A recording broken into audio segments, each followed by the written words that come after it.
Tunjuknya bagaimana manusia itu mau diberkati sama Tuhan, mendapatkan petunjuk, mendapatkan hidayah. Kalau manusianya sendiri nggak mau berubah, nggak ada niat untuk berubah, nggak mau berpikir bagaimana mengubah dirinya dari yang jahat menjadi baik, dari yang hitam menjadi yang putih, dari yang suka berbuat zalim berubah menjadi orang yang suka menebar kebajikan. Manusia sendiri yang cari mati.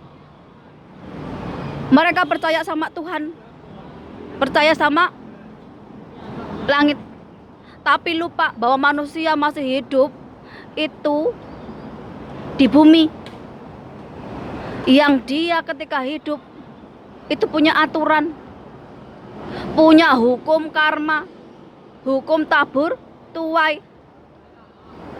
Gak perlu nunggu mati untuk diadili.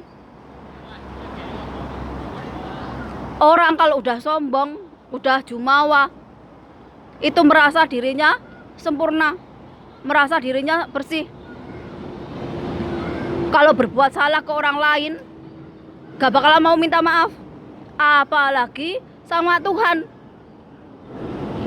Banyak ini yang ahli agama, merasa suci, merasa bersih, sehingga merasa gak pernah berbuat salah, gak pernah berbuat dosa. Sehingga apa? Sehingga lupa bertobat. Percaya sama Tuhan, tapi kelakuannya kayak setan, kayak demit. Orang itu bisa dinilai dari apa? Dari perkataannya, dari perbuatannya, cara berpikirnya. Niatnya jauh udah nggak baik, Tuhan itu udah tahu. Tapi orang zaman sekarang, Gen Z, kaum milenial, jangankan percaya sama Tuhan, meyakini dirinya sendiri aja enggak, punya jati diri aja enggak. Orang kalau yakin pada diri sendiri, maka dia akan percaya diri. Dia tahu seburuk apapun masa lalu, sejelek apapun kelakuannya, ada namanya pintu tobat, ada namanya dia bisa berubah. Tapi kalau orang nggak punya iman, yang dari kecil dididik pakai uang-uang haram, kayak dari begal, dari ngerampok, dari korupsi, anaknya udah dijauhkan dari berkahnya Tuhan sama orang tuanya. Kenapa? Karena orang tuanya mencari uang dengan hak yang tidak halal. Sama nih, yang mau jadi calon gubernur, gak usah jualan agama, mengatasnamakan Tuhan. Kalau cuma untuk menang, untuk politik, adu tuh gak argumen, adu kecerdasan. Bagaimana memamurkan rakyatmu? Jangan tiru Khofifah. Mau mendatangkan orang Palestina 1000 taruh di pesantren. Orang Palestina itu gak sama kayak orang Jawa. Orang Jawa itu punya welas asih, punya sabar, punya ikhlas. Orang sana jangankan mencintai negerinya sendiri, mencintai dirinya sendiri aja enggak.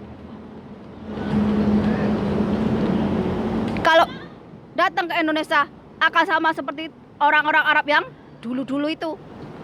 Bukannya menghargai adab, menghargai apa yang sudah jadi panutan orang Jawa, orang Nusantara. Malah mereka menghina, menjelekkan. Sudahlah jadi tamu di negara orang, tidak punya adab, gak punya moral, gak punya etika. Banyak di kejadian di banyak negara. Di Hongkong ini begitu.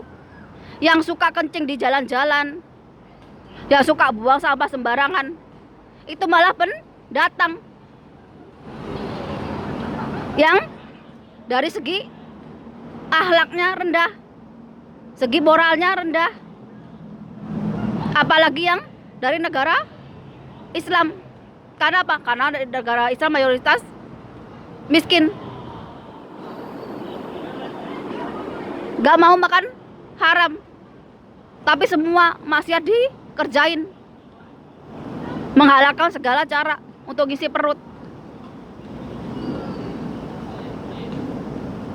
Kalau kalian nggak percaya, kalian boleh buktikan.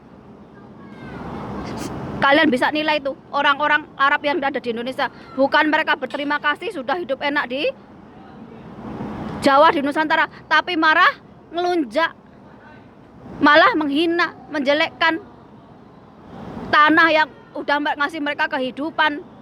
Mereka nggak tahu bahwa tanah itu malati. Karena apa? Yang ngerti agama, yang ngerti Tuhan, yang ngerti akhlak itu gak cuma orang Arab, gak cuma orang bule, gak cuma orang Cina, orang Jawa, orang Nusantara turun-temurun juga udah mengenal Tuhan, Tuhan yang Maha Esa. Ada juga namanya moral, etika, budi pekerti, turun-temurun. Tapi kita sendiri yang lalai, lebih suka budaya orang, lebih suka omongan orang, meyakini apa yang diomongkan. Padahal apa? Belum tentu yang ngomong itu baik. Baik buat mereka, belum tentu cocok untuk diri kita. Sama kultur Jawa, kultur Nusantara itu gak sama kayak tanah Arab, gak sama kayak benua Eropa, gak sama kayak benua Afrika. Dari Jawa sampai Cina, Thailand, Jepang, Korea, itu adat ketimuran masih memegang namanya tradisi nenek moyangnya, leluhurnya.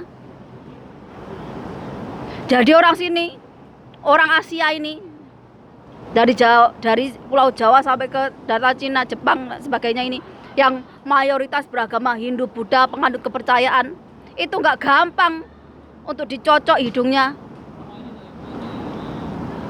Untuk apa? Untuk buat kejelekan.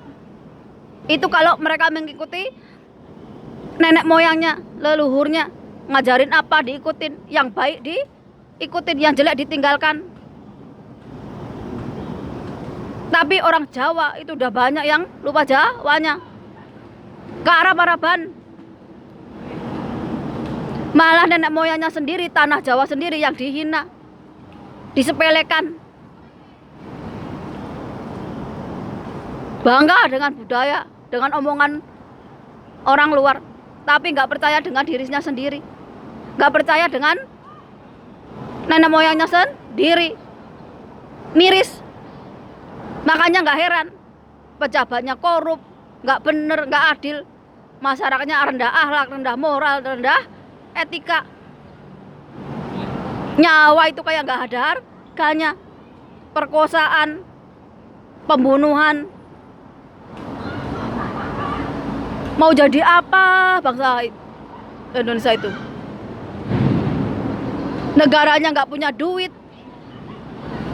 malakin rakyatnya pakai pajak, pakai bayar ini, bayar itu.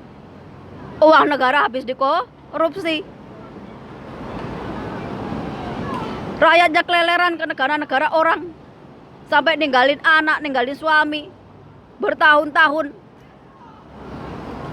Banyak apa? Rumah tangga hancur, anak jadi rusak. Karena apa? Karena waktu itu gak bisa dibeli pakai uang. Saking terpaksanya gak ada pekerjaan di Indonesia. Adapun gajinya murah. Gaji murah dipotong ini, dipotong itu, buat biaya sekolah mahal. Ini pemerintahan karo amburadul Indonesia, nggak kira negara manapun. Kalau dipegang orang yang salah ya akan hancur. Kalau dipegang orang yang benar ya makmur. Dulu Libya dipegang Gaddafi, makmur. Irak dipegang Saddam Hussein, makmur. Selepas itu hancur. Kenapa? Karena rakyatnya nggak bersyukur. Dapat pemimpin yang bisa memakmurkan rakyatnya, dikhianati, digulingkan. Beda sama Indonesia. pemimpinnya nggak bener, nggak adil, contoh buruk untuk rakyatnya. Rakyatnya juga sama, rendah akhlak, rendah moral, rendah etika. Tapi kalau dinasehati, diajari, bukannya berterima kasih, bukannya matur nuwun, malah apa? Malah nantangin. Lihat tuh Buya Syakur sampai dihina, sampai dibully. Padahal dia berkata benar. Panji Gumilang itu membawa manfaat untuk orang sekitarnya, tapi dipenjarakan. Ini yang bikin Indonesia hancur. Orang bener, orang baik malah dimatikan. Tapi orang tamak, orang serakah, orang yang gak bermoral, gak beretika, gak berakhlak, dikasih karpet merah.